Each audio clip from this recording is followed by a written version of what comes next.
Good evening. Hello, person.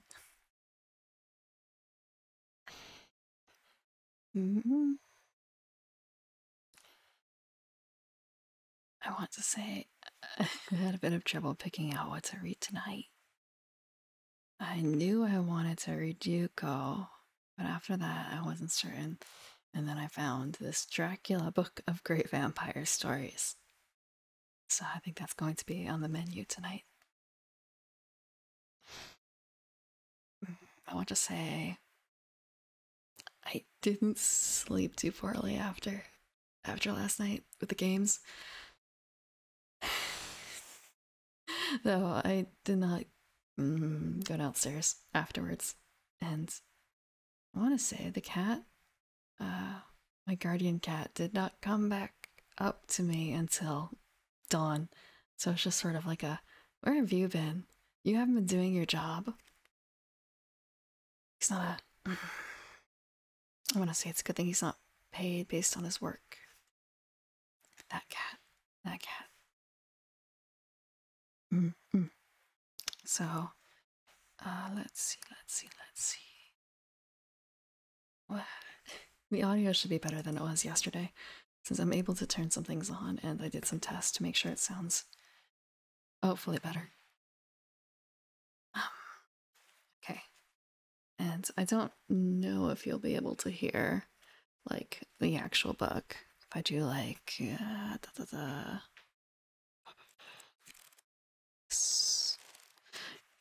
so yesterday I played Yomawari Night Alone, and it's a spooky game, and it's the kind of thing that could probably give me nightmares, honestly. It is in that sort of vein. Maybe not necessarily for like spook. I shouldn't say spookiness. I would imagine like gory things would be really bad, but like content wise, it's spooky. It's about a little girl who is looking for her dog and her sister in the dark in town. And there are monsters lurking in the shadows. There are monsters lurking everywhere. And we finished 3 chapters. But lots of shrieking. And I found out through some testing beforehand that when I shriek, if I have certain settings on, it will basically like compress the shriek down really badly. So it sounds very different from how I normally sound. Like if you hear my shriek in real life, it doesn't sound like anything like the stream. Nothing. It sounds like a dog barking on stream. But if I uncheck one setting, it sounds a lot closer to what I actually sound like. I want to say maybe I shouldn't say it's kind of classic girl shrieking in horror movie, but it's closer to that than here's the dog bark.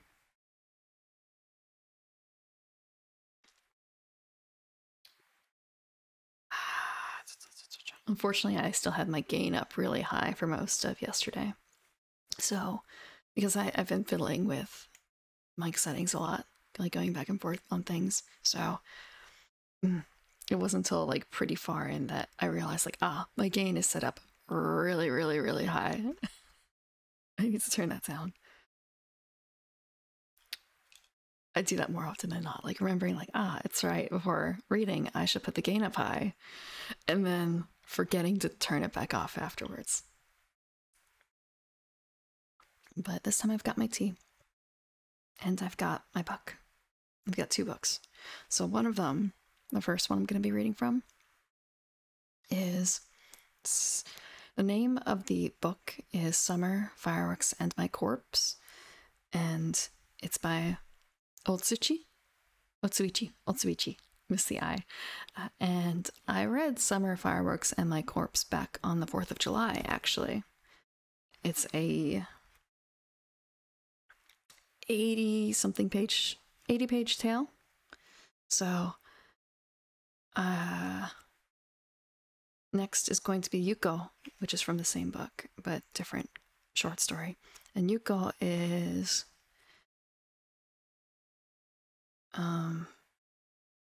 40 pages, so about half the length of it. And after that, I will probably try to read one or two vampire stories from my Dracula book of great vampire stories. But Otsuichi is really good. I enjoy his work. I've read the entire book, but the last story in here is Black Fairy Tale, and that is like half the book.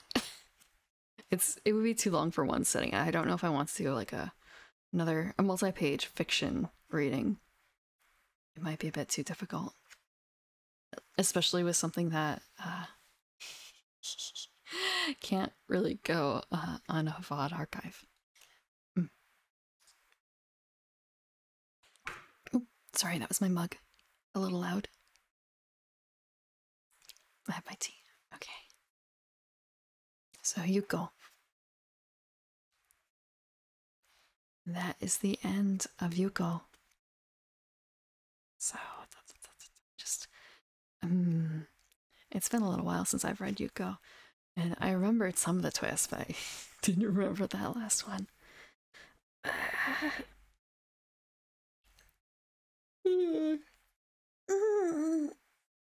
Okay. My tea is mostly gone.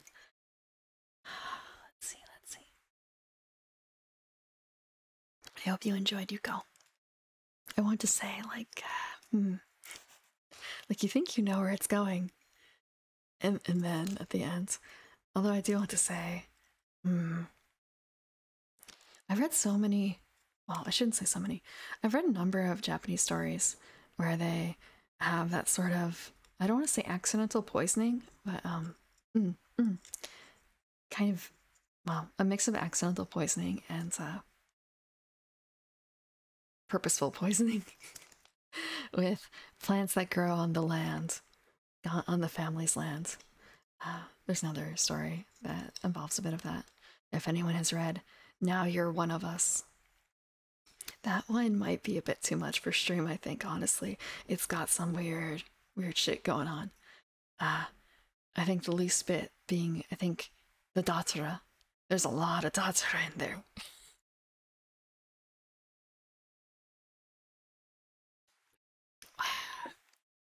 Okay. I feel like I need to put something on my hands because of the books. They're so dry. Do I have anything? I don't, I think. Don't have anything here with me. I'd be afraid of also getting it on the books, I guess, too. Just like a little bit of lotion would be nice. Okay. So I have Yuko finished. Now the question is what to go for next. I have, as I've talked about, the Dracula book of great vampire stories. Some of these are a bit long, I feel like 40 pages. Actually, let me check. These books are about the same size when I compare them. Like, Summer Fireworks My Corpse is a bit smaller, but like an inch in each direction. Can you hear it? Not really. Can't really hear books slamming against each other gently. So let's see. Like, so 40 pages should be good, I think. Or shorter.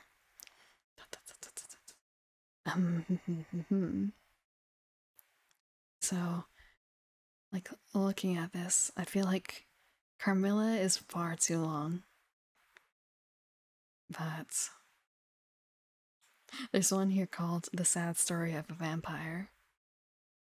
And then there is For the Blood is the Life, The Room in the Tower, The Transfer. Okay, so looks like Carmilla is like the bulk of this. So I should be fine with everything else. Everything else should be fine. Let me check something. The Sad Story of a Vampire. It's just 115.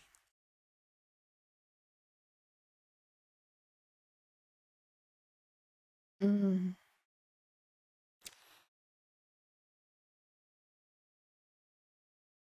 Okay. Okay.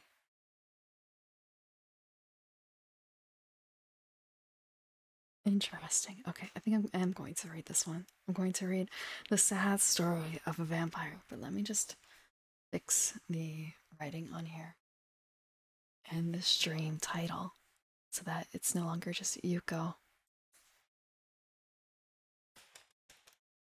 Ah,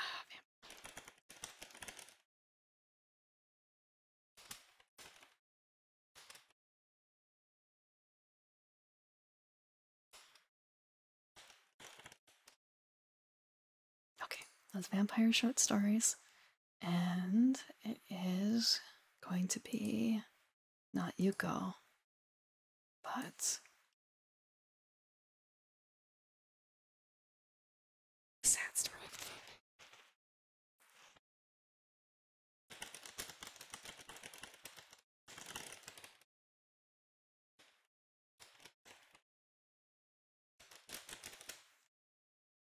by Count Stenbach.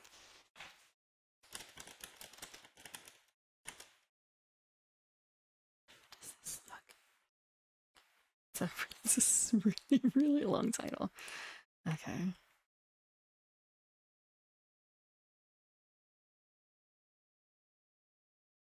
I wish. Actually, give me like 1 second. There's something I want to grab, and it doesn't really matter. Just a little something. Like give me the good ones. Give me the good quotation marks, please. I don't want these fake quotation marks. I can get real quotation marks. I just have to go. Yes, excellent. Excellent.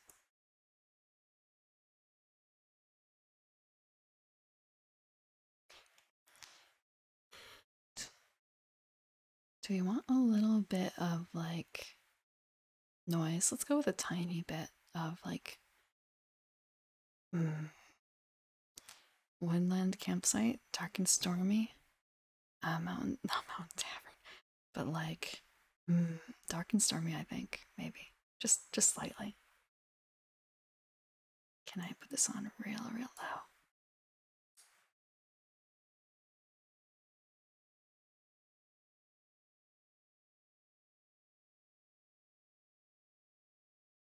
Hopefully, it won't be too distracting. Also, let's see if I can get this working.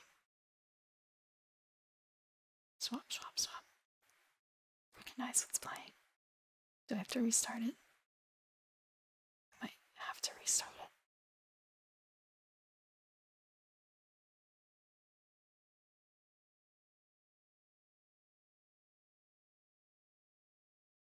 Now it's figured it out.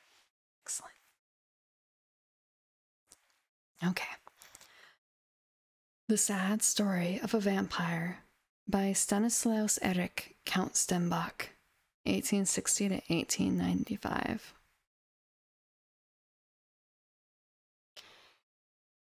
It was first published in Studies of Death, Romantic Tales, 1894.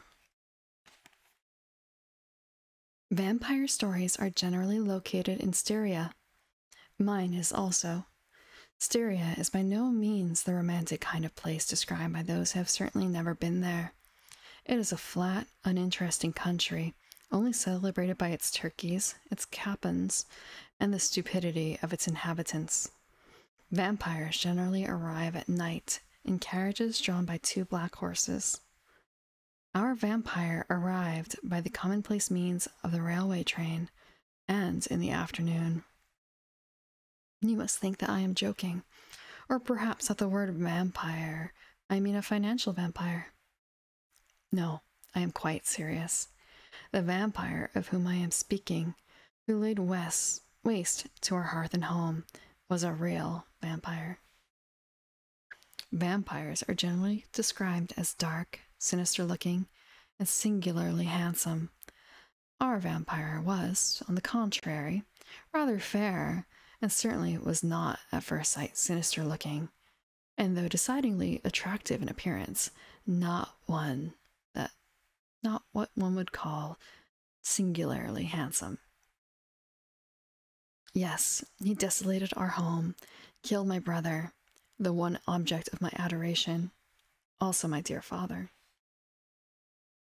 Yet, at the same time, I must say that I myself came under the spell of his fascination, and, in spite of it all, I have no ill will towards him now. Doubtless you have read in the papers posthum of the Baroness and her beasts. It is to tell how I came to spend most of my useless wealth on an asylum for stray animals that I am writing this.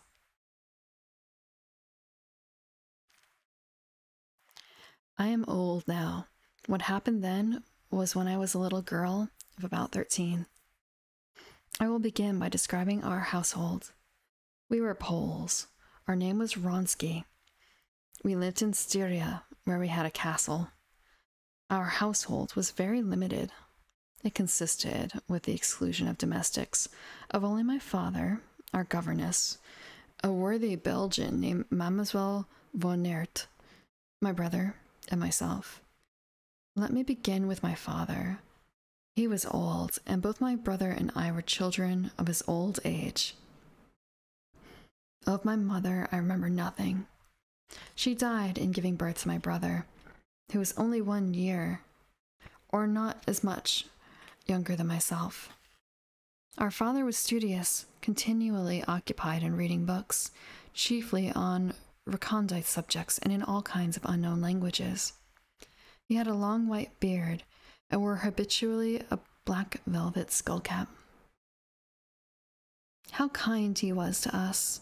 It was more than I could tell. Still, it was not I who was his favorite. His whole heart went out to Gabriel. Gabriel, as we spelled it in Polish. Gabryel. He was always called by the Russian abbreviation Gavril. I mean, of course, my brother, who had a semblance to the only portrait of my mother, a slate chalk sketch which hung in my father's study. But I was by no means jealous. My brother was and has been the only love of my life. It is for his sake that I am now keeping in Westbourne Park a home for stray cats and dogs. I was at that time, as I said before, a little girl. My name was Carmela. Carmela, Carmela, just to make sure it's not confused with Carmela here. My long tangled hair was always all over the place and never would be combed straight. I was not pretty. At least, looking at a photograph of me at the time, I do not think I could describe myself as such. Yet, at the same time, when I look at the photograph, I think my expression may have been pleasing to some people. Irregular features, large mouth, and large, wild eyes. I was, by way of being naughty, not so naughty as Gabriel in the opinion of Mademoiselle von Aert.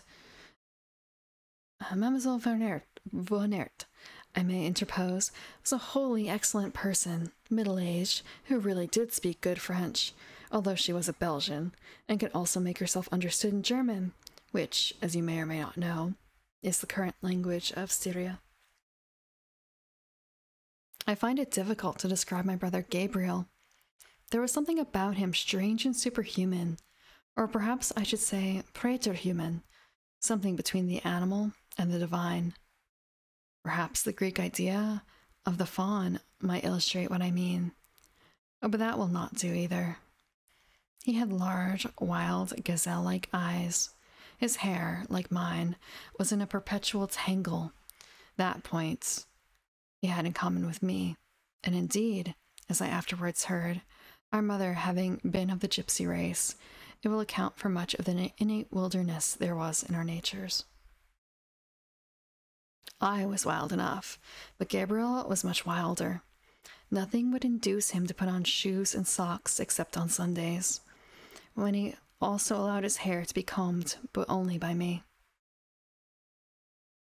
How shall I describe the grace of that lovely mouth, shaped verily on Arc d'Amor. I always think of the text in the psalm, "Grace is shed forth by thy lips, therefore has God blessed thee eternally." Lips that seem to exhale the very breath of life. Then that beautiful, lithe, living, elastic form. He could run faster than any deer, spring like a squirrel to the topmost branch of a tree. He may have stood for the sign and symbol of vitality itself. But seldom could he be induced by Mademoiselle Vernert to learn lessons. But when he did so, he learned with extraordinary quickness. He would play upon every conceivable instrument, holding a violin here, there, and everywhere except the right place. Manufacturing instruments for himself out of reeds, even sticks. Mademoiselle Vernert made futile efforts to induce him to learn to play the piano. I suppose he was what one would call spoiled, though merely in the superficial sense of the word. Our father allowed him to indulge in every caprice. One of his peculiarities, when quite a little child, was horror at the sight of meat. Nothing on earth would induce him to taste it. Another thing which was particularly remarkable about him was his extraordinary power over animals. Everything seemed to come tame to his hand. Birds would sit on his shoulder. Then sometimes Mademoiselle Vernert and I would lose him in the woods. He would suddenly dart away.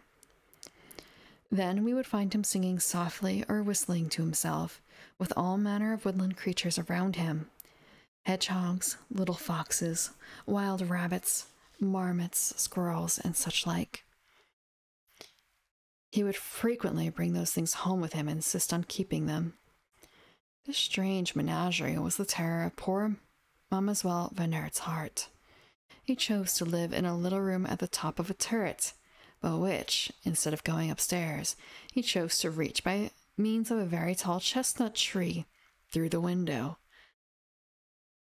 But in contradiction to all this, it was his custom to serve every Sunday Mass in the parish church, with hair nicely combed and with white surplice and red cassock. He looked as demure and tamed as possible. Then came the element of the divine.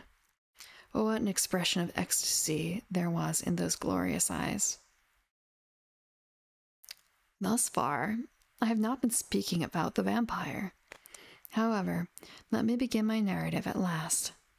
One day my father had to go to the neighboring town, as he frequently had.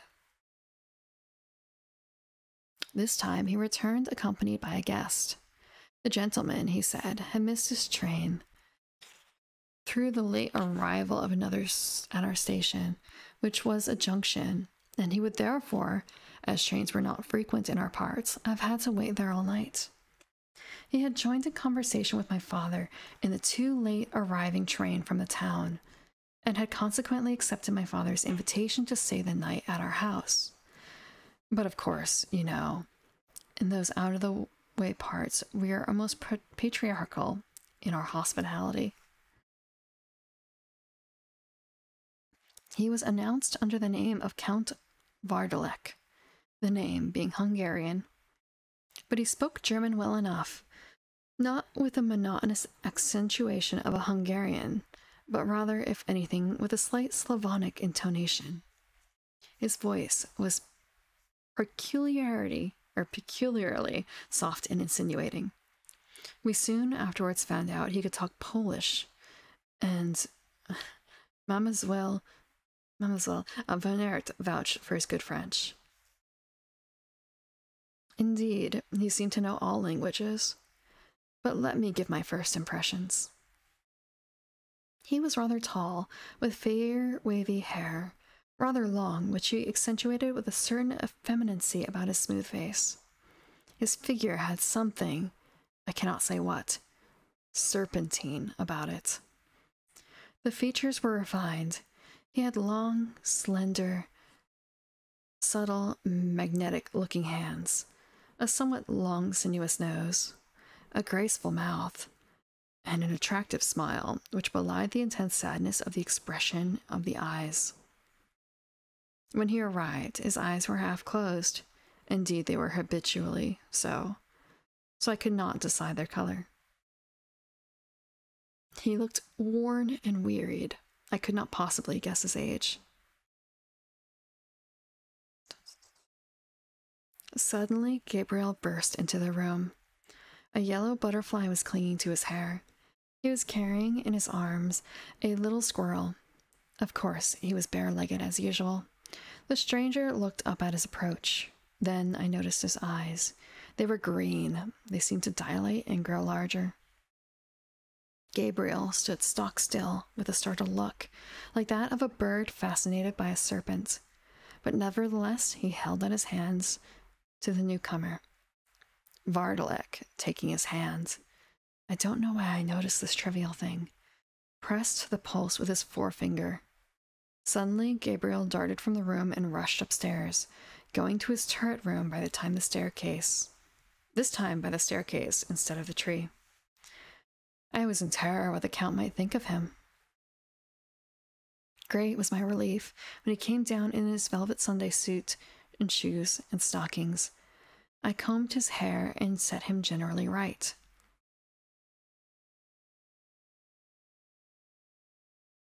When the stranger came down to dinner, his appearance had somewhat altered.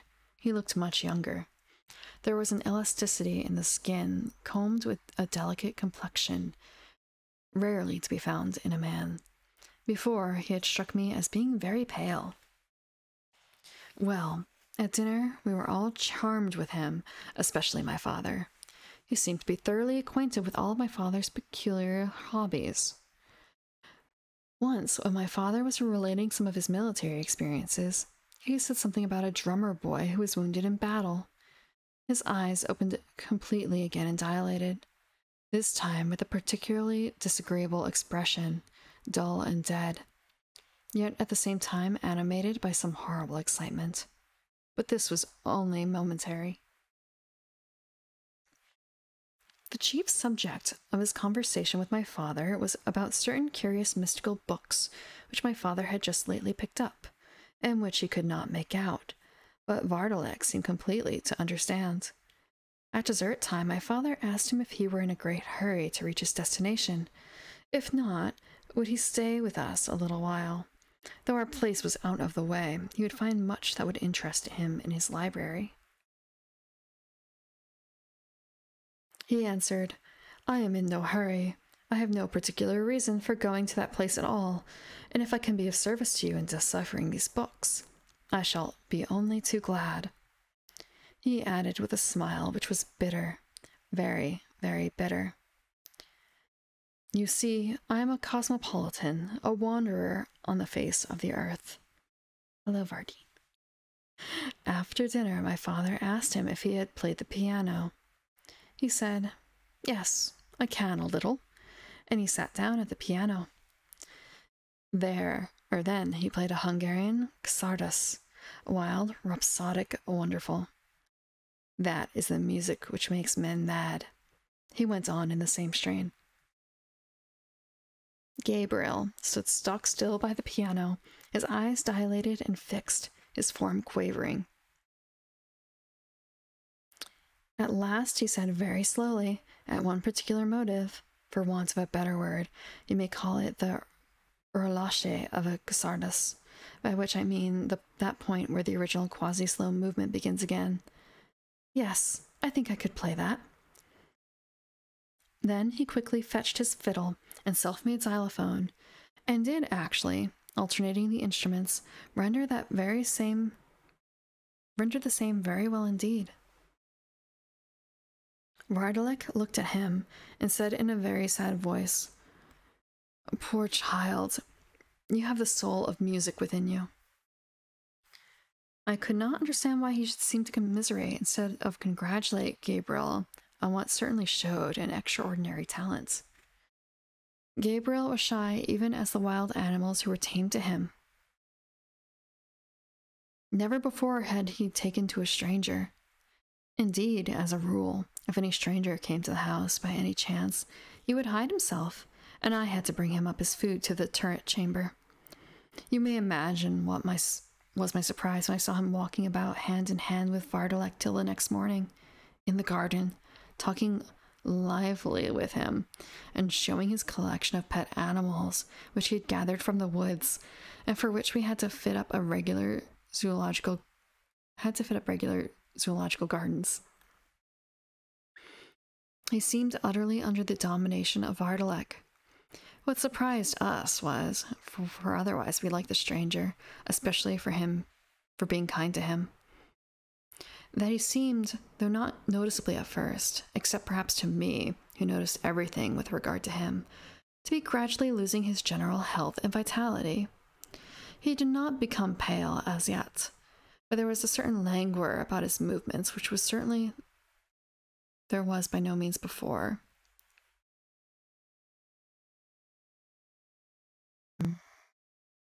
My father got more and more devoted to Count Vardalek. He helped him with his studies, and my father would hardly allow him to go away, which he did sometimes. To Trieste, he said, he always came back, bringing us presents of strange oriental jewelry and textures. I knew all kinds of people came to Trieste, Orientals included. Still, there was a strangeness and magnificence about these things, which I was sure, even then, could not possibly have come from such a place as Trieste, memorable to me chiefly for its necktie shops. When Vardalek was away, Gabriel was continually asking for him and talking about him. Then, at the same time, he seemed to regain his old vitality and spirits. Vardalek always returned looking much older, wan, and weary. Gabriel would rush to meet him and kiss him on the mouth. Then he gave a slight shiver, and after a little while began to look quite young again. Things continued like this for some time. My father would not hear of Vardalek's going away permanently. He came to be an inmate of our house. I, indeed, and Mademoiselle Varnert also, could not help noticing what a difference there was altogether about Gabriel, but my father seemed totally blind to it.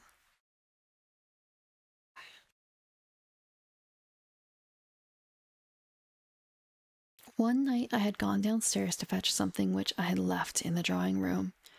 As I was going up again, I passed Vardalek's room. He was playing on a piano, which had been specially put in there for him, one of Chopin's nocturnes, very beautifully. I stopped, leaning on the banisters to listen. Something white appeared on the dark staircase. We believed in ghosts in our part. I was transfixed with terror and clung to the banisters. What was my astonishment to see Gabriel walking slowly down the staircase, his eyes fixed as though in a trance. This terrified me even more than a ghost would. Could I believe my senses? Could that be Gabriel? I simply could not move. Gabriel, clad in his long white nightshirt, came downstairs and opened the door. He left it open.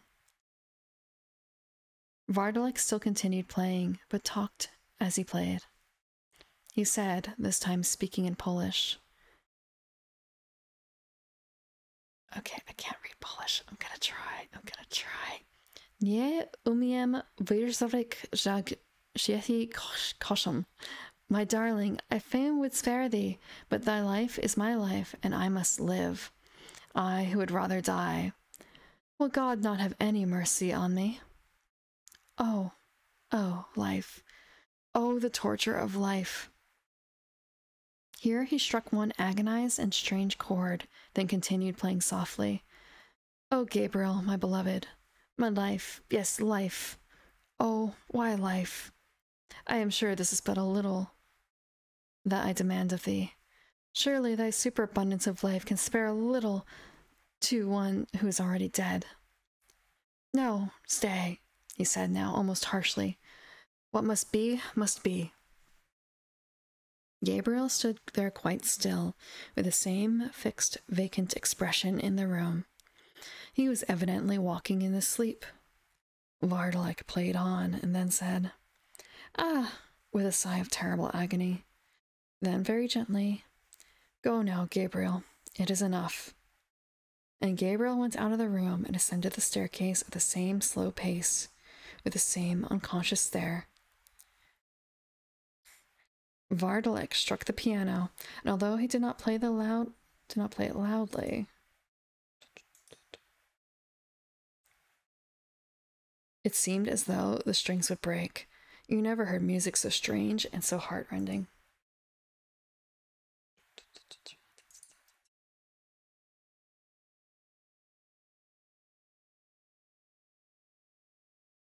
Let's see. Okay. Sorry about that.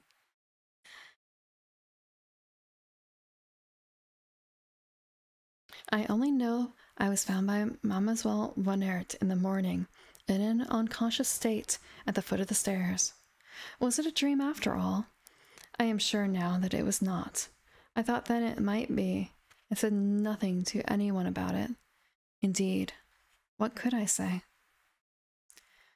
Well, to let me cut a long story short, Gabriel, who had never known a moment's sickness in his life, grew ill, and we had to send him to Graz for a doctor who could give no explanation for Gabriel's strange illness. Gradual wasting away, he said. Absolutely no organic complaint. What could this mean? My father at last became conscious of the fact that Gabriel was ill. His anxiety was fearful. The last trace of gray faded from his hair, and it became quite white. We sent to Vienna for doctors, but all with the same result. Gabriel was generally unconscious, and when conscious, only seemed to recognize Vardelak, who sat continually by his bedside, nursing him with the utmost tenderness. One day I was alone in the room, and Vardelak cried suddenly, almost fiercely, Send for a priest at once, he repeated. It is now almost too late. Gabriel stretched out his arms spasmodically and put them round Vardelak's neck. This was the only movement he had made for some time. Vardelak bent down and kissed him on the lips. I rushed downstairs, and the priest was sent for. When I came back, Vardelak was not there. The priest administered extreme unction. I think Gabriel was already dead, although we did not think so at the time. Vardelak had utterly disappeared. When we looked for him, he was nowhere to be found, nor have I seen or heard of him since. My father died very soon afterwards, suddenly aged and bent down with grief. And so the whole of the Wronski property came into my sole possession. And here I am, an old woman, generally laughed at for keeping, in memory of Gabriel, an asylum for stray animals. And people do not, as a rule, believe in vampires. Thank you for the follow. Apiology. And that was The Sad Story of a Vampire by Count Stenbach. That felt like a lot of exposition and not a lot of actual happenings. But I guess things were written a little differently in the late 1800s. As was the style of the time. I'm actually going to be right back. I need to make some more tea for tonight. But after that, we will read some more vampire stories. After that, more vampire stories. So...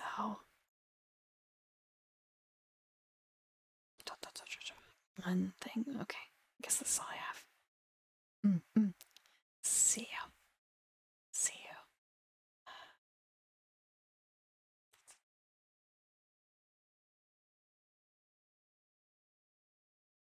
I am back with my new tea. I say new tea, but it's only half now. Only the water is new. It's a little strange. Like, I have the volume turned all the way down for the audio, and it's not becoming mute. It's a really weird, I don't want to call it a glitch exactly, but it's just a weird curiosity, I guess, of the system I'm using. I think I will move back to... Welcome back. Thank you, Deku. I think I'm gonna move back to, like, the,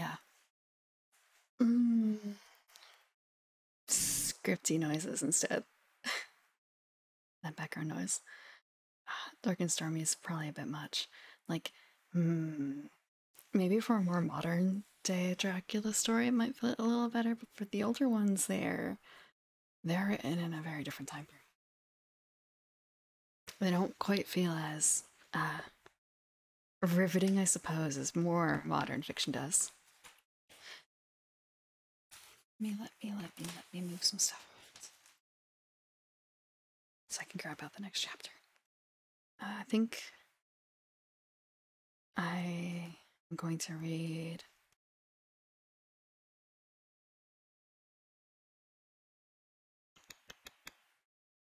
I was thinking of reading the great Good Lady Duquesne, but I think I might skip ahead to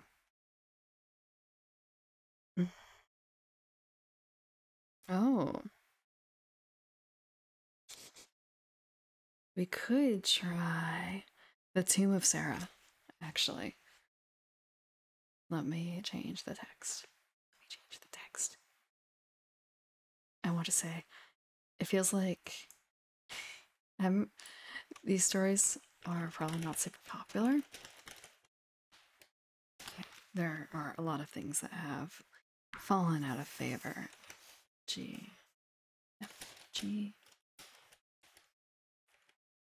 Loring.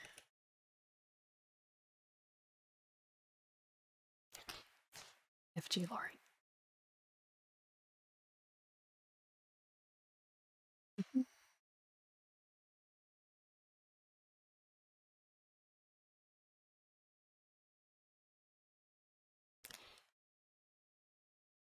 Heck.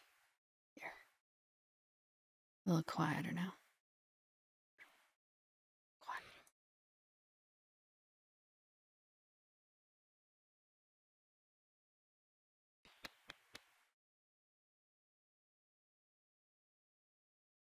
Actually quite quiet. Surprisingly quiet.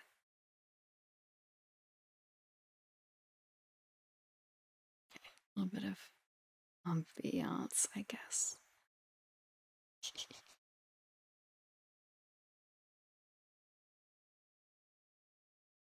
Okay. This was published in 1900. So again, it's going to be a bit dated.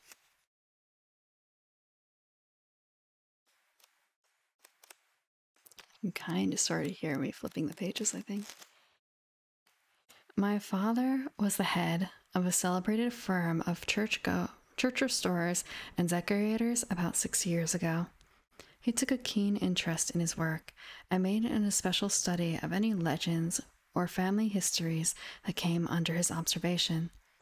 He was necessarily very well read and thoroughly well posted in all questions of folklore and medieval legend. As he kept a careful record of every case he investigated, the manuscripts he left at his death have a special interest. From among them, I have selected the following as being a particularly weird and extraordinary experience. In presenting it to the public, I feel it is superfluous to apologize for its supernatural character. My father's diary. 1841, 17th of June. Received a commission from my old friend, Peter Grant, to enlarge and restore the chancel of his church at Hagerstone, in the wilds of the West Country. 5th of July. Went down to Hagerstone with my head man, Somers. A very long and tiring journey. Oh, posture check. Okay. It's a little bit harder to do and I have to be quiet. Okay. And also because of the book here, I'm constantly switching it from side to side. And like, do I put it up? Do I put it down? Or where does the book go in relation to everything else? And hello, Dirk. Hope you're comfy. Let's see, whose comfy is that? Ah, that's... Okay. Cowgirl. That's Bessie, right? Okay. Let's see. 7th of July. Got the work well started. The old church is one of special interest to the antiquarian, and I shall endeavor, while restoring it, to alter the existing arrangements as little as possible. One large tomb, however, must be moved bodily 10 feet at least to the southward. Curiously enough, there is a somewhat foreboding inscription upon it in Latin, and I am sorry that this particular tomb should have to be moved. It stands amongst the graves of the Kenyans, an old family which has been extinct in these parts for centuries. The inscription on it thus runs below. Sarah, 1630. For the sake of the dead and the welfare of the living, let this sepulchre remain untouched and its occupant undisturbed until the coming of Christ. In the name of the Father, the Son, and the Holy Spirit. 8th of July. Took counsel with Grant concerning the Sarah tomb. We are both very loath to disturb it, but the ground has sunk so beneath it that the safety of the church is in danger. Thus we have no choice. However, the work shall be done as reverently as possible under our own direction. Grant says there is a legend in the neighborhood that it is the tomb of the last of the Kenyans, the evil Countess Sarah, who was murdered in 1630. She lived quite alone in the old castle, whose ruins still stand 3 miles from here on the road to Bristol. Her reputation was an evil one even for those days. She was a witch or werewoman, the only companion of her solitude being a familiar in the shape of a huge Asiatic wolf. This creature was reputed to seize upon children, or, failing these, sheep and other small animals, and convey them to the castle where the Countess used to suck their blood. It was popularly supposed that she could never be killed. This, however, proved a fallacy, since she was strangled one day by a mad peasant woman who had lost 2 children, she declaring that they had both been seized and carried off by the Countess's familiar. This is a very interesting story, since it points to a local superstition very similar to that of the vampire, existing in Slavonic and Hungarian Europe. The tomb is built of black marble, surmounted by an enormous slab of the same material. On the slab is a magnificent group of figures. A young and handsome woman reclines upon a couch. Round her neck is a piece of rope, the end of which she holds in her hand. At her side is a gigantic dog with bared fangs and lolling tongue. The face of the reclining figure is a cruel one. The corners of the mouth are curiously uplifted, showing the sharp points of long canine or dog teeth. The whole group, though magnificently executed, leaves a most unpleasant sensation. If we move the tomb, it will have to be done in 2 pieces, the covering slab first and then the tomb proper. We have decided to remove the covering slab tomorrow. 9th of July, 6 p.m. A very strange day. By noon, everything was ready for lifting off the covering stone, and after the men's dinner, we started the jacks and pulleys. The slab lifted easily enough. Though it fitted closely into its seat, it was further secured by some sort of mortar or putty, which must have kept the interior perfectly airtight. None of us was prepared for the horrible rush of foul, moldy air that escaped as the cover lifted clear of its seating. And the contents that gradually came into view were more startling still. There lay the fully dressed body of a woman, wizened and shrunk and ghastly pale as if from starvation. Round her neck was a loose cord, and judging by the scars still visible, the story of death by strangulation was true enough. I'm going to take a sip because I can hear my voice breaking. This might be my last story for the night. I didn't expect my voice to quite give out so easily. The tea is very hot. Thank you for the water. The most horrible part, however, was the extraordinary freshness of the body. Except for the appearance of starvation, life might have only just been extinct. The flesh was soft and white. The eyes were wide open and seemed to stare at us with a fearful understanding in them. The body itself lay on mold, without any pretense to coffin or shell. For several moments we gazed with horrible curiosity, and then it became too much for my workman, who implored us to replace the covering slab. That, of course, we would not do, but I sent the carpenters to work at once to make a temporary cover while I moved the tomb to its new position. This is a long job, and will take 2 or 3 days at least. 9 p.m. Just at sunset, we were startled by the howling of, seemingly, every dog in the village. It lasted for 10 minutes or a quarter of an hour, then ceased as suddenly as it had begun.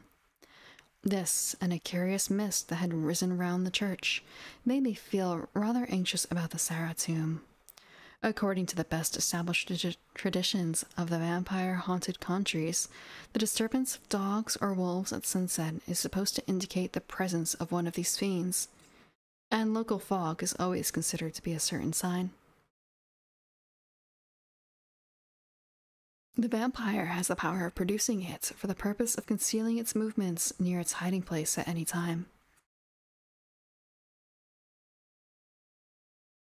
I dare not mention or even hint my fears to the rector, for he is, not unnaturally perhaps, a rank disbeliever in many things that I know from experience are not only possible, but even probable. I must work this out alone at first, and get his aid without his knowing in what direction he is helping me. I shall now watch till midnight at least. 10:15 p.m. As I feared and half expected, just before 10, there was another outburst of the hideous howling.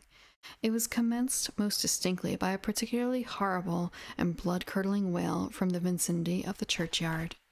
The chorus lasted only a few minutes, however, and at the end of it I saw a large, dark shape, like a huge dog, emerge from the fog and lope away at a rapid canter towards the open country. Assuming this is to be what I fear, I shall see it return soon after midnight. 12:30 a.m. I was right. Almost as midnight struck, I saw the beast returning. It stopped at the spot where the fog seemed to commence, and, lifting up its head, gave tongue to that particularly horrible drawn-out wail that I had noticed as preceding the outburst earlier in the evening. Tomorrow I shall tell the rector what I have seen, and if, as I expect, we hear of some neighboring sheepfolds having been raided, I shall get him to watch with me for this nocturnal marauder. I shall also examine the Sarah tomb for something which he may notice without any previous hint from me. 10th of July. I found the workmen this morning much disturbed in mind about the howling of the dogs. "We don't like it, sir," one of the men said to me. "We don't like it. There was somewhat abroad last night that was unholy." They were still more uncomfortable when the news came round that a large dog had made a raid upon a flock of sheep, scattering them far and wide, and leaving 3 of them dead with torn throats in their fields. When I told the rector of what I had seen and what was being said in the village, he immediately decided that we must try and catch, or at least identify, the beast I had seen. "Of course," he said, "it is some dog largely imported into the neighborhood, for I know of nothing about here nearly as large as the animal you describe, though its size may be due to the deceptive moonlight. This afternoon I asked the rector, as a favor, to assist me in lifting the temporary cover that was on the tomb, giving in excuse the reason that I wished to obtain a portion of the curious mortar with which it had been sealed. After a slight demur, he consented, and we raised the lid.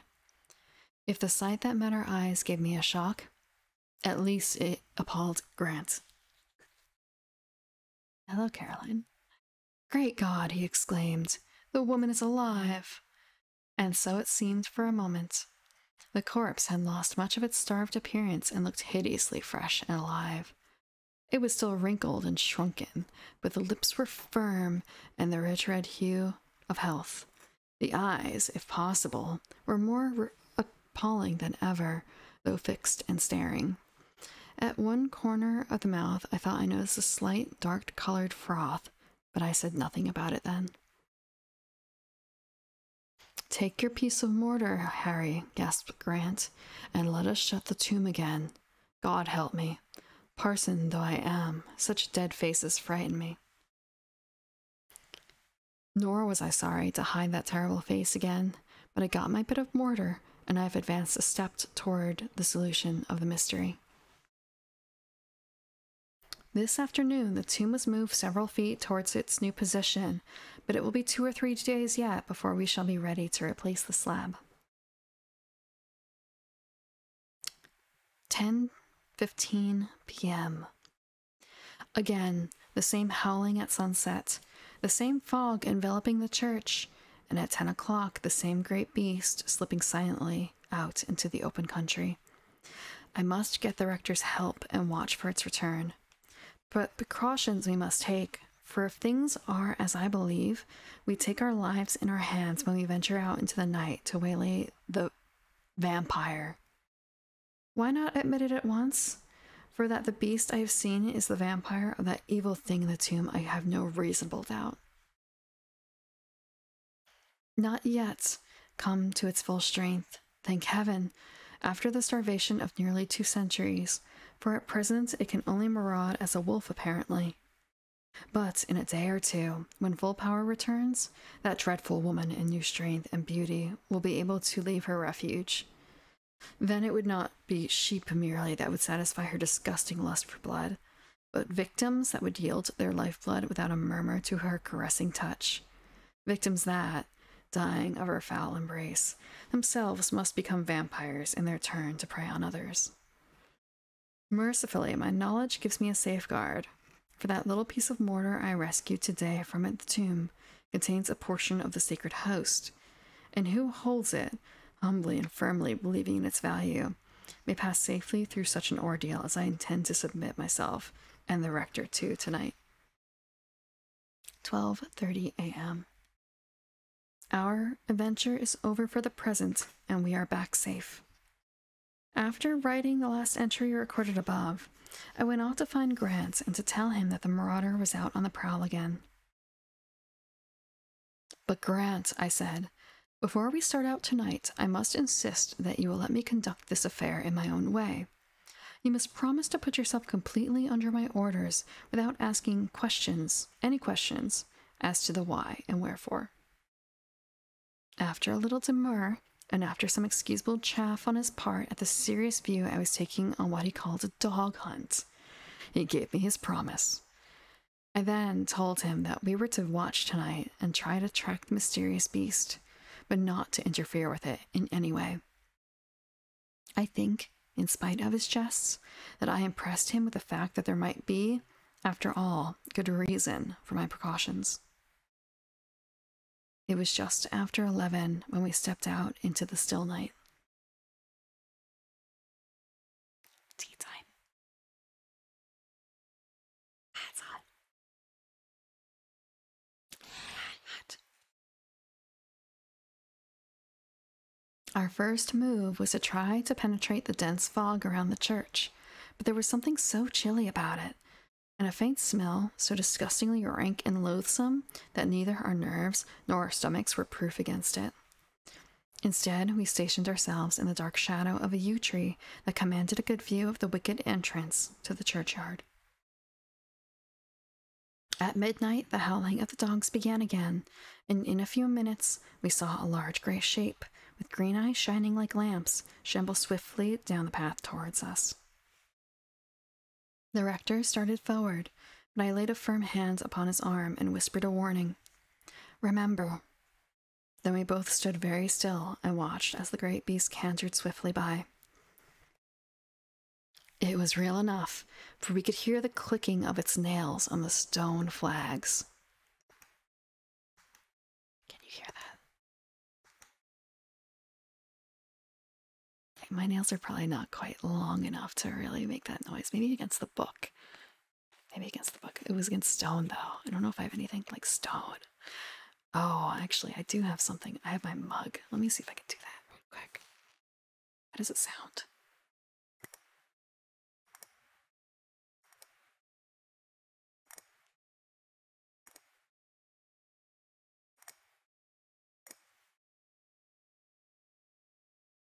Probably need a different kind of stone for that, though.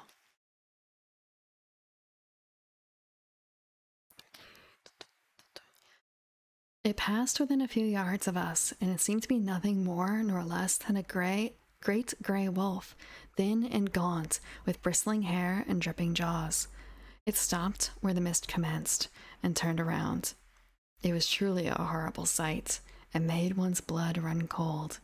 The eyes burned like fires, the upper lip was snarling and raised, showing the great canine teeth, while round the mouth clung and dripped a dark-colored froth. It raised its head and gave tongue to its long, wailing howl, which was answered from afar by the village dogs. After standing for a few moments, it turned and disappeared into the thickest part of the fog. Very shortly afterwards, the atmosphere began to clear, and within 10 minutes, the mist was all gone. The dogs in the village were silent, and the night seemed to reassume its normal aspect. We examined the spot where the beast had been standing and found, plainly enough upon the stone flags, dark spots of froth and saliva. "Well, Rector," I said, "will you admit now, in view of the things you have seen today, in consideration of the legend, the woman in the tomb, the fog, the howling dogs, and last but not least, the mysterious beast you have seen so close, that there is something not quite normal in it all? Will you put yourself unreservedly in my hands and help me, whatever I might do, first to make assurance doubly sure, and finally to take the necessary steps for putting an end to this horror of the night?" I saw that the uncanny influence of the night was strong upon him, and wished to impress upon it as much as possible. "Needs must," he replied, "when the devil drives. And in the face of what I've seen, I must believe that some unholy forces are at work. Yet, how can they work in the sacred precincts of a church? Shall we not call rather upon heaven to assist us in our need?" "Grant," I said solemnly, "that we must do, each in his own way. God helps those who help themselves, and by his help and the light of my knowledge, we must fight this battle for him and the poor lost soul within." We then returned to the rectory and to our rooms, though I have sat up to write this account while the scene is fresh in my mind. 11th of July. Found the workmen again, much disturbed in their minds, and full of a strange dog that had been seen during the night by several people who had hunted it. Farmer Stotman, who had been watching his sheep, the same flock that had been raided the night before, had surprised it over a fresh carcass and tried to drive it off, but its size and fierceness so alarmed him that he had beaten a hasty retreat for a gun. When he returned, the animal was gone, though he found that 3 more sheep from his flock were dead and torn. The Sarah tomb was moved today to its new position, but it was a long, heavy process, and there was not time to replace the covering slab. For this, I was glad, as in the prosaic light of day, the rector almost disbelieves the events of the night, and is prepared to think everything to have been magnified and distorted by our imagination. As, however, I could not possibly proceed with my war of extermination against this foul thing without assistance, and as there is nobody else I can rely upon, I appealed to him for one more night, to convince him that it was no delusion, but a ghastly, horrible truth, which must be fought and conquered for our sakes, as well as that of all those living in the neighborhood.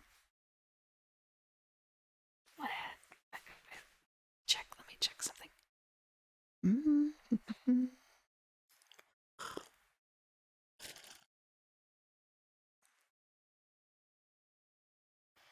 "Put yourself in my hands, Rector," I said, "for tonight, at least.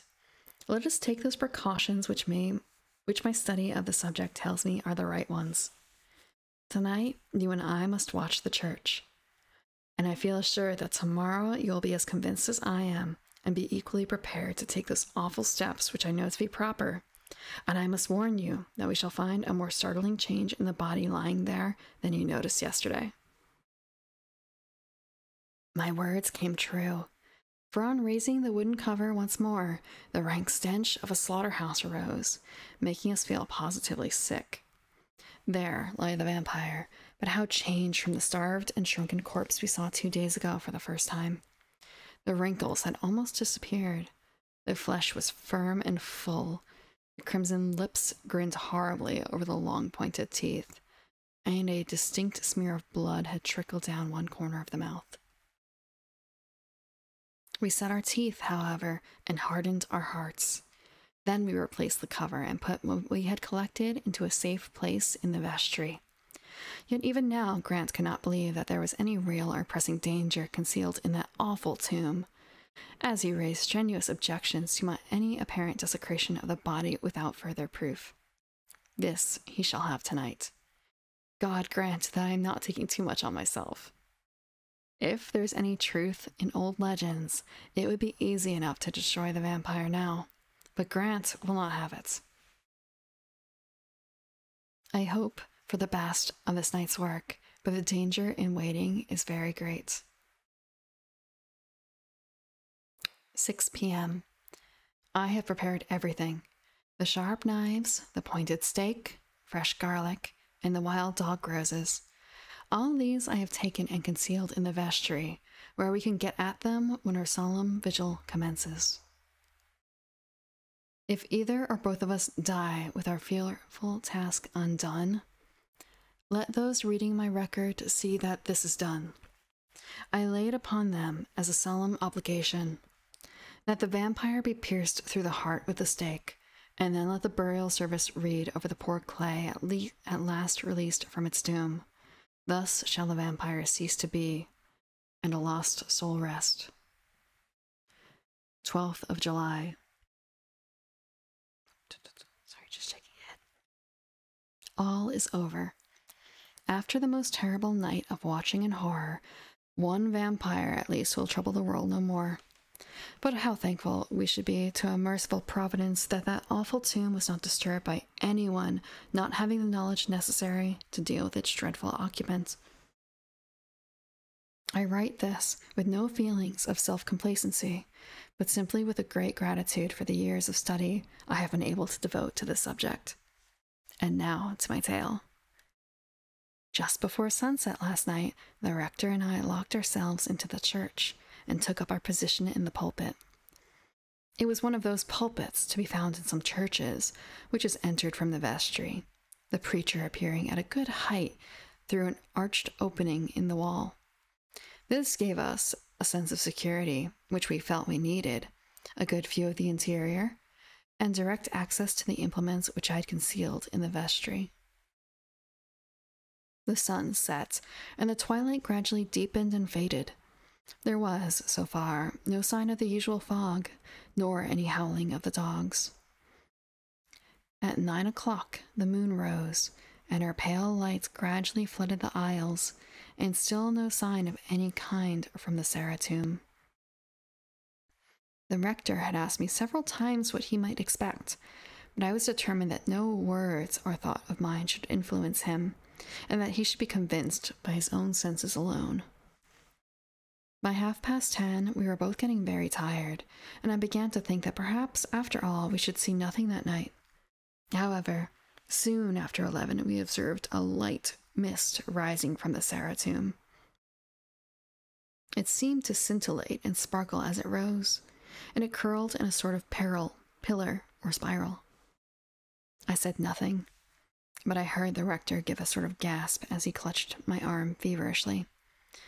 "Great heaven," he whispered, "it is taking shape." And, true enough, in a very few moments we saw standing erect by the tomb the ghastly figure of the Countess Sarah. She looked thin and haggard still, and her face was deadly white, but the crimson lips looked like a hideous gash in the pale cheeks, and her eyes glared like red coals in the gloom of the church. It was a fearful thing to watch as she stepped unsteadily down the aisle, staggering a little as if from weakness and exhaustion. This was perhaps natural, as her body must have suffered much physically from her long incarceration, in spite of the unholy forces which kept it fresh and well. We watched her to the door and wondered what would happen. It appeared to present no difficulty, for she melted through it and disappeared. "Now, Grant," I said, "do you believe?"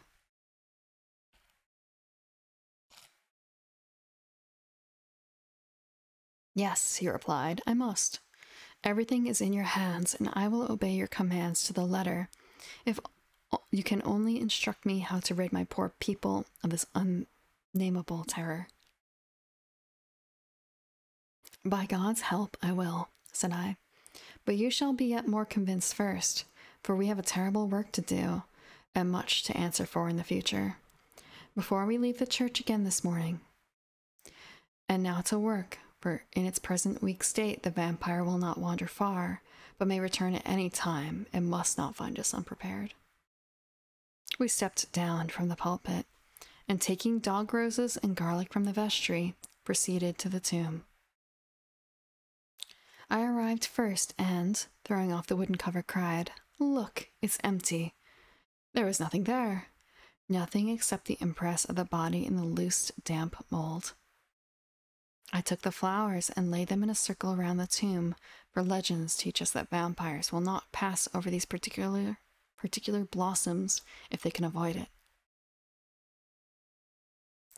Just like, what kind of flowers were they? What kind of flowers? Dog roses, huh? They won't cross over dog roses. Then, 8 or 10 feet away, I made a circle on the stone pavement, large enough for the rector and myself to stand in, and within the circle I placed the implements that I had brought into the church with me. "Now," I said, "from this circle, which nothing unholy can step across, you shall see the vampire face to face, and see her afraid to cross that other circle of garlic and dog roses to regain her unholy refuge. But on no account step beyond the holy place you stand in, for the vampire has a fearful strength not her own, and, like a snake, can draw her victim willingly to his own destruction." Now, so far, my work was done, and, calling the rector, we stepped into the holy circle to await the vampire's return. Nor was this long delayed. Presently a damp, cold odor seemed to pervade the church, which made our hair bristle and flesh creep.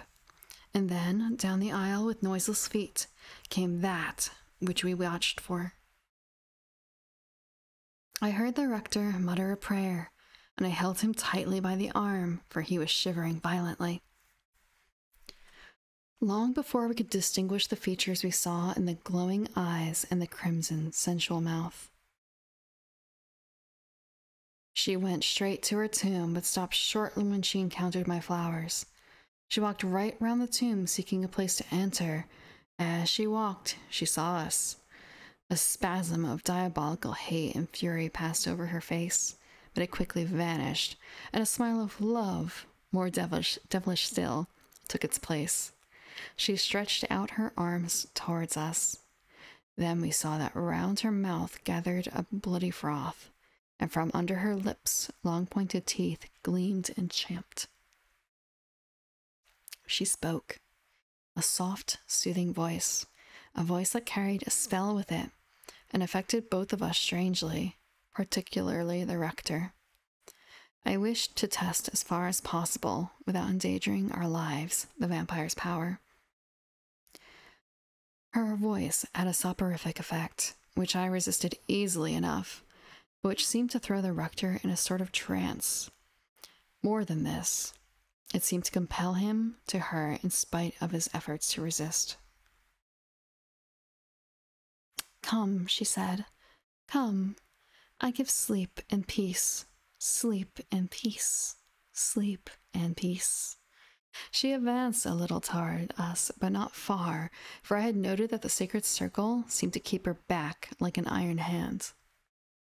My companion seemed to become demoralized and spellbound. He tried to step forward and, finding me detain him, whispered, "Harry, let me go. I must go. She is calling me. I must. Oh, help me, help me." and he began to struggle. It was time to finish. "Grant," I cried in a loud, firm voice, "in the name of all that you hold sacred, have done and play the man." He shuddered violently and gasped, "Where am I?" Then he remembered and clung to me convulsively for a moment. At this, a look of damnable hate changed the smiling face before us, and with a sort of shriek, she staggered back. "Back," I cried, "back to your unholy tomb. No longer shall you molest the suffering world. Your end is near." It was fear that now showed itself in her beautiful face, for it was beautiful in spite of its horror, and as she shrank back, and over the circlet of flowers, shivering as she did so. At last, with a low, mournful cry, she appeared to melt back again into her tomb. As she did, so did the first gleams of the rising sun lit up the world, and I knew all danger was over for the day. Taking Grant by the arm, I drew him with me out of the circle and led him to the tomb. There lay the vampire once more, still in her living death, as we had a moment before seeing her in her devilish life. But in the eyes remained that awful expression of hate and cringing, appalling fear. Grant was pulling himself together. "Now," I said, "will you dare the last terrible act and rid this world forever of this horror?" "By God," he said solemnly, "I will. Tell me what to do." "Help me lift her out of her tomb. She can harm us no more," I replied. With averted faces, we set out our terrible task and laid her out upon the flags. "Now," I said, "read the burial service over the poor body, then let us give it its release from this living hell that holds it." Reverently, the rector read the beautiful words, and reverently I made the necessary responses. When it was over, I took the stake and, without giving myself time to think, plunged it with all my strength through the heart. As though really alive, the body for a moment writhed and kicked convulsively, and an awful, heart-rending shriek rang through the silent church. Then all was still. Then we lifted the poor body back, and, thank God, the consolation that legend tells us is never denied to those who have to do such awful work as ours came at last. Over the face stole a great and solemn peace. The lips lost their crimson hue, the prominent sharp teeth sank back into the mouth, and for a moment we saw us before the calm, pale face of a most beautiful woman who smiled as she slept. A few minutes more, and she faded away to dust before our eyes as we watched. We set to work and cleaned up every trace of our work, and then departed for the rectory. Most thankful were we to step out of the church, with its horrible associations, into the rosy warmth of the summer morning. With the above end the notes in my father's diary, though a few days later this further entry occurs. Since the 12th, or 15th of July is the date. Since the 12th, everything has been quiet and as usual. We replaced and sealed up the Sarah tomb this morning. The workmen were surprised to find the body had disappeared, but took it to the natural result of exposing it to the air. One odd thing came to my ears today. It appears that the child of one of the villagers strayed from home the night of the 11th, and was found asleep in a coppice near the church, very pale and quite exhausted. There were 2 small marks on her throat, which have since disappeared. What does this mean? I have, however, kept it to myself, as, now the vampire is no more, no further danger either to that child or to any other is to be apprehended. It is only those who die to the vampire's embrace that become vampires at death in their turn.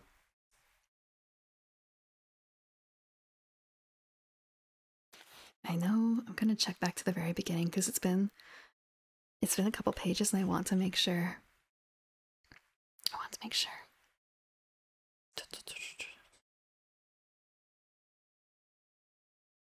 Mm, want to make sure. Okay. Like looking at it, making sure that the mm,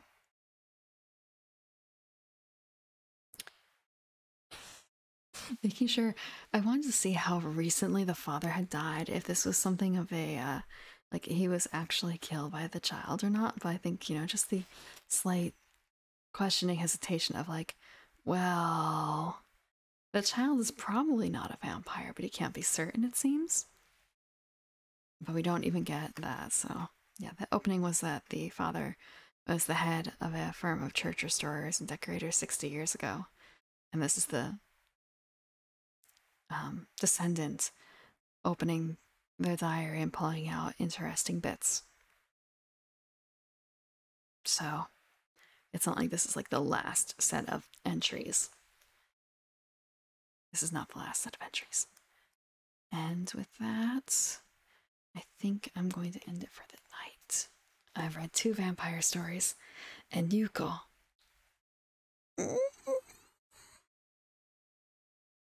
Okay, ow. That was a stretch. See, today is Sunday, right? Today is Sunday. Tuesday, I'm going to be continuing 1D&D review because we did not finish. We finished like 1.5 classes ish, and there's still another 1.5 classes to go. It is.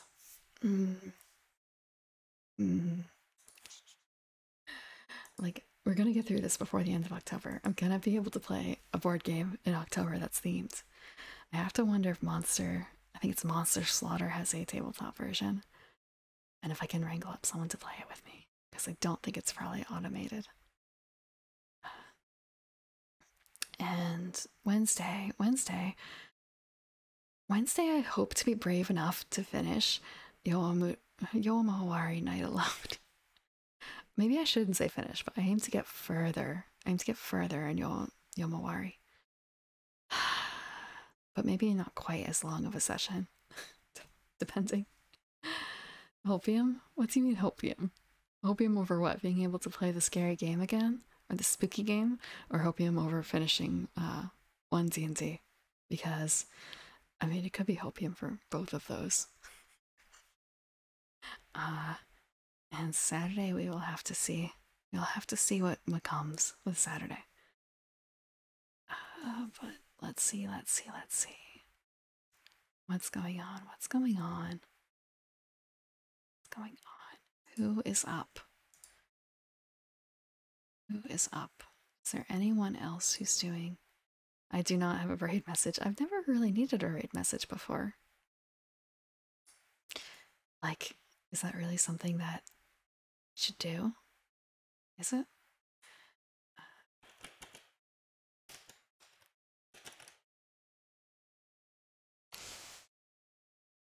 I've seen people change the raid messages like every raid. It's nice to have. If you have any suggestions. Let's see. Who's doing ASMR at this hour? Who else is reading spooky stories? Who else is reading spooky stories?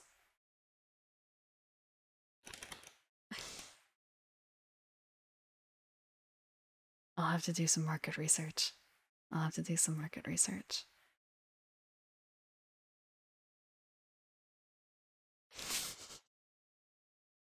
Sorry, I'm looking at some of the other options here. Hmm.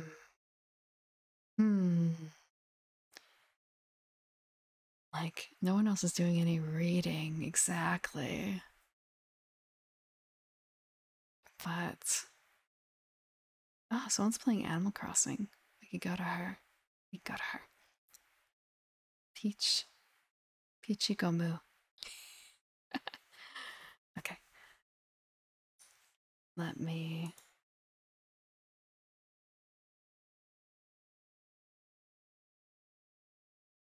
Real quick. So she's visual ASMR? Interesting. I wonder if she's Okay.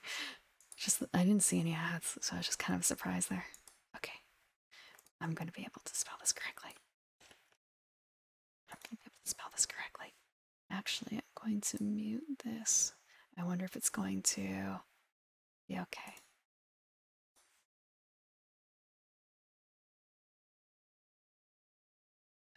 Okay, just double checking something. So we're going to go over to Bichiko. She is doing audio ASMR and also visual ASMR in the form of Animal Crossing. And so yes, on Tuesday, more tabletop talk. Then after that, more scary games. And probably after that, even more scary games. Thank you very much for joining me tonight reading those stories. And I hope to see you again. Have a good night.